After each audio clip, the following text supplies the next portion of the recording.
Beautiful day. What do we have today? Today we've got some of the best and the latest drones in their own category. We've got the Mini 5 Pro series, and then we also have the Mavic 4 Pro series. So one of the big things about this drone is not just the pricing. I think that I would say the difference between these two drones is not just the pricing, but the level of filmmaker that you want to become. So let's go deep and dive into what makes these two drones different and what is the good thing about them.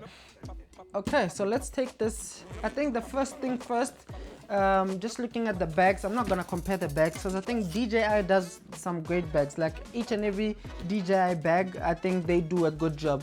We also have an avatar too, and you know, the bag is also quite nice. So let's unbox it. One thing on the pricing, the Mavic 4 Pro, it's around 82,000. I think on launch day it was about 90,000, but currently the Mavic 4 Pro creator combo is going for 82,000. So this is the Mavic 4 Pro. You'll see that if you're in South Africa, there are different versions of the Mavic 4. The first version is the version which is 62,000, but that version doesn't come with the controller, and it also doesn't come with the internal space. So the drone that is 62,000, which is the Mavic 4 Pro, doesn't come with the smart controller. The internal storage on that one is not as big as this one. This one is around 512 gigabytes. Okay, so let's take everything out. And then with the Mavic 5 Mini Pro, I think you've got three versions here, where the first version is somewhere around 18, and the high-end version, which the battery lasts longer, is around 27,000. What I love about the Mini is how compact it is. So even if you are a traveler or you're shooting something small and want to go compact, this gets a point. But what I don't like out of it, it feels like a toy.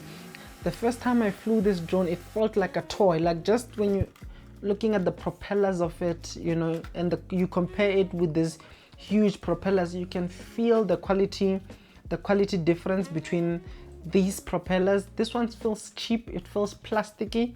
I mean, this ones feel premium, like you can feel it. So yeah. And another thing is that when you're working with big clients and when you show up, this does look like a toy, but when you show up with the big boy, you know, you look like you know what you're going to do. So I'd say if you're doing high-end projects, then this will most probably definitely be the tool for you in terms of build quality, in terms of the screen. This is your go-to drone. So in this category of build quality and all the accessories, this is my top decision. If you want to be light, this is for you. And then another thing, is the difference worth 60,000? In terms of the batteries, you get round about the same battery size.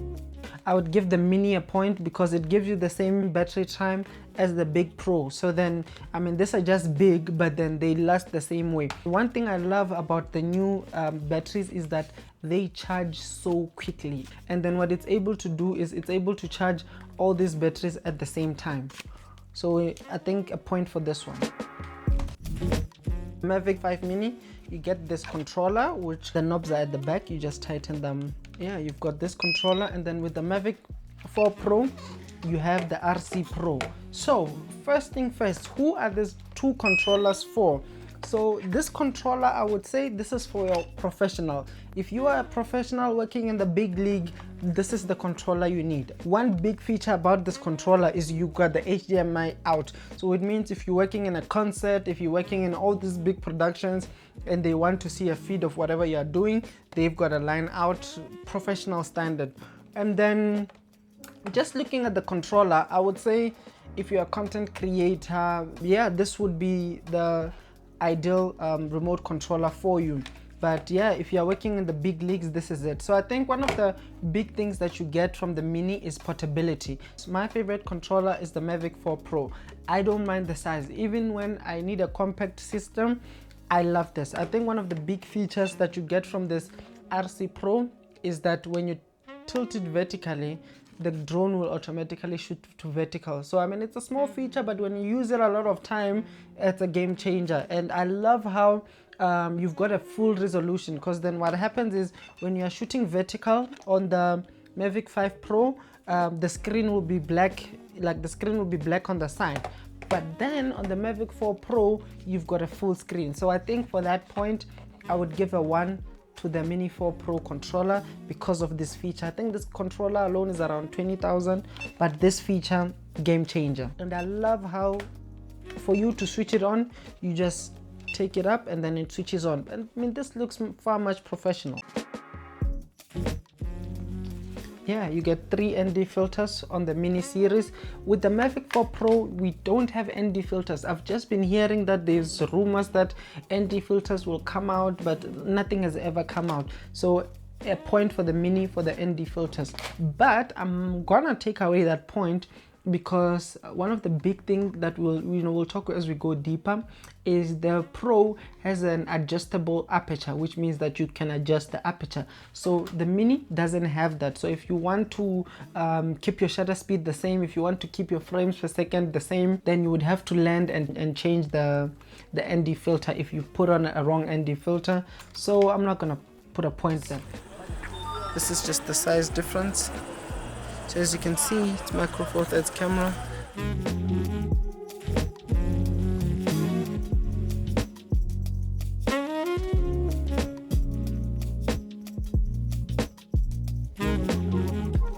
Okay, let's jump into the good stuff now. The camera, because I mean, if you're spending so much money, you really care about the image. You know, whether you're spending big or small, the image is what matters. That is why you would essentially get this drone. The Mini 5 has a 4/3 sensor, but I think one of the big thing about the Mavic 4 Pro, which you are paying a lot of money for, is that it's got 3 individual lenses. So you've got the main lens, which is at the bottom, and then you've got the different zoom lenses on the top, which we'll go deeper into. And in terms of image quality, how do the two drones compare? One thing that you will get with the Pro is that you will get that cinematic feel.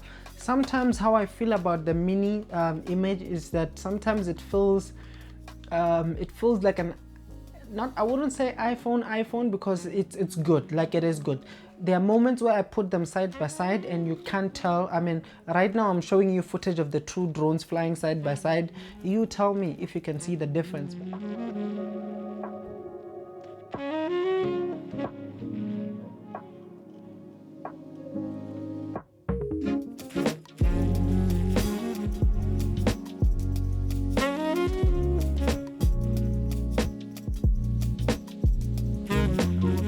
Yeah, if you want that cinema feeling or that cinema look, you can get it here.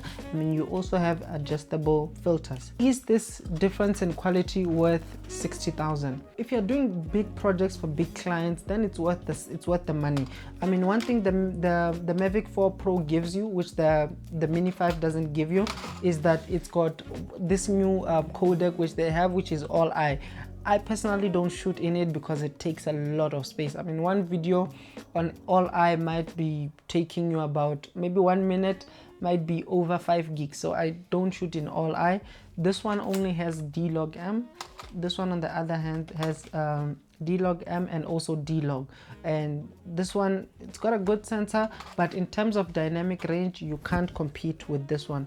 What is dynamic range, for those who are asking? Dynamic range is basically the level of how much bright and how much lows you can get. For example, if a camera is a low quality camera, you'll most probably see that when the lightest subject is there, the darkest images are not so dark or they are crushed because it's trying to compensate. It's like how with our eyes, basically, when you're looking into the sun, you can see the sun, but what is in the shade, you can still see it because we've got amazing dynamic range. So in that category of dynamic range, we've got 12.8 stops here, which is pretty good. So in terms of cameras, is the difference worth 60,000? I would say yes, because of the 3 cameras you get. You'll see with the test we're doing over during the day to say that this gives you much more flexibility. Like there are some times where you might want to zoom in. If you have this Mini, I think you can only zoom in digitally, so it's not so good, but it's good, but it can be better. let's say you're anywhere else and you want to photograph livestock. With livestock, the moment you move closer with your drone, they tend to run away. But when you've got all these 3 lenses, you can zoom in.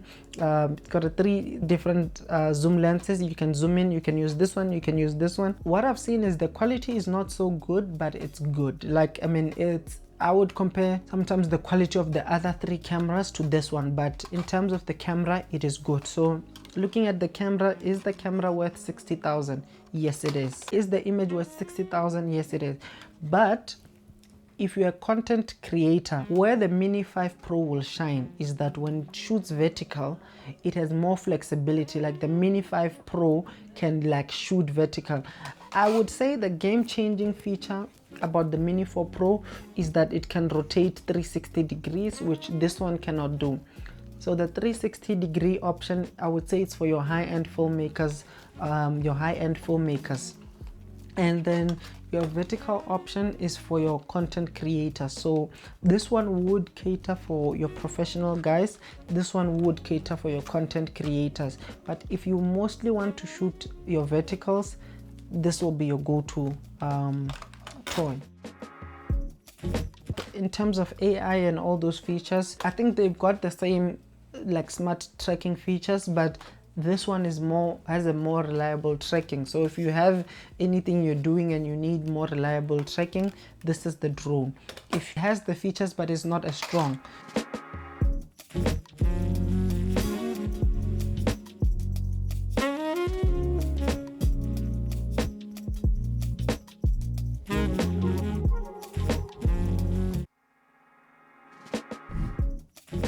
And then another thing, is the difference worth 60,000? I would say yes, because of the controller, which is like 20,000 on itself, and it has all the features we mentioned, and just overall the build quality. I would say in terms of that, yes. So in my conclusion is that, who is this drone for? Who is this drone for? I would say if you're a content creator, YouTuber, filmmaker at a lower level, then this is more than enough. If you're operating in the big leagues, your corporates, your big events and all that, this is the professional drone. So if you are doing it professionally with licenses and all that, this is the go-to drone, because this is a workhorse. Like Hambo Zobuya, that's what we say in South Africa. Yeah, but if you're doing it at a lower end scale, this is your drone.